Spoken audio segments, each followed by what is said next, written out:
প্রভুত্ব নয়, বন্ধুত্বের সম্পর্ক হোক। তারা যদি এখনো তাদের নীতিকে সংশোধন না করে বাংলাদেশের ভাবমূর্তিকে নষ্ট করার চেষ্টা করে, বাংলাদেশের সাধারণ নাগরিক চুপ করে বসে থাকবে না। ভারতীয় গণমাধ্যমে তারা বিভিন্ন সময় একটা দাঙ্গা লাগানোর তারা চেষ্টা করছে এবং বিভিন্নভাবে গুজব ছড়াচ্ছে। তারা বিভিন্ন সময় বাংলাদেশের অভ্যন্তরীণ বিষয় নিয়ে হস্তক্ষেপ করছে।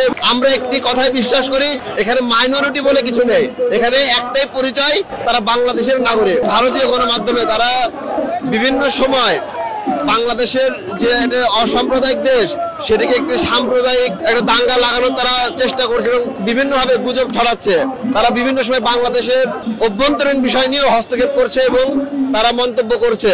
তারা যদি কোনো ধরনের প্রতিক্রিয়া দেখায়, বাংলাদেশ জাতীয়তাবাদী দল সহ বাংলাদেশের সাধারণ নাগরিক সহ যা যা প্রতিক্রিয়া দেখানোর তাই প্রতিক্রিয়া দেখাবে। আমরা চাই না যে আমাদের প্রতিবেশী দেশের সাথে আমাদের কোনো পররাষ্ট্র নীতি কিংবা আমাদের সম্পর্ক নষ্ট হোক।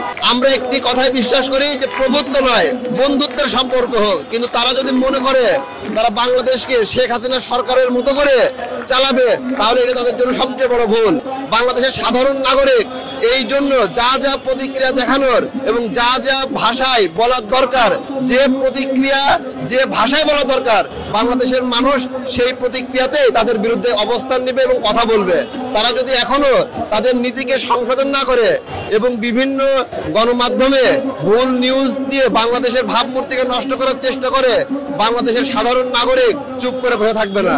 বাংলাদেশের সাধারণ নাগরিক, বাংলাদেশ জাতীয়তাবাদী দল সহ যারা দেশপ্রেমিক জনতা রয়েছে, তারা রাজপথেই এর জবাব দিবে। ইতিমধ্যে আপনারা দেখেছেন যে বিশ্বের বিভিন্ন যেগুলো গুরুত্বপূর্ণ গণমাধ্যম, সেগুলো তারা ইতিমধ্যে স্টেটমেন্ট দিয়েছে যে বাংলাদেশে এরকম কোনো ঘটনা ঘটেনি, বরং অতীতের যে কোনো সময়ের চেয়ে বাংলাদেশে যারা মাইনরিটি রয়েছেন তাদেরকে নিরাপত্তা দেওয়া হচ্ছে এবং সর্বোচ্চ নিরাপত্তা রয়েছে।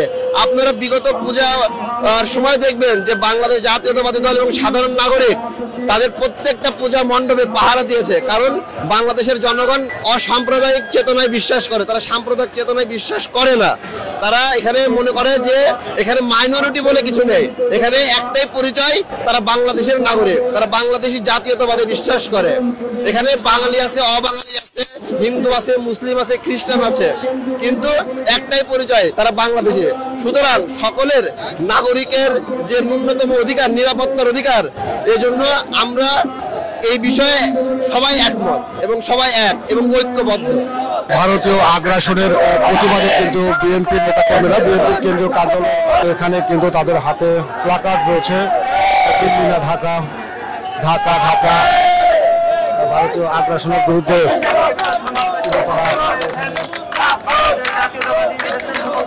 স্লোগান দিচ্ছেন এবং তারা কিন্তু ভারতীয় আগ্রাসনের প্রতিবাদ জানাচ্ছেন এবং ভারতে বাংলাদেশের জাতীয় পতাকা যে অবমাননা করা হয়েছে তার প্রতিবাদও কিন্তু জানানো হচ্ছে।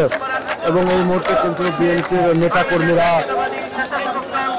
বিএনপির কেন্দ্রীয় কার্যালয়ের সামনে জড়ো হচ্ছেন এবং এই নাইটিঙ্গেল মোড় থেকে শুরু করে নয়াপল্টন এলাকা বিএনপির নেতাকর্মীদের পদচারণায় কিন্তু জনসমুদ্র পরিণত হয়েছে।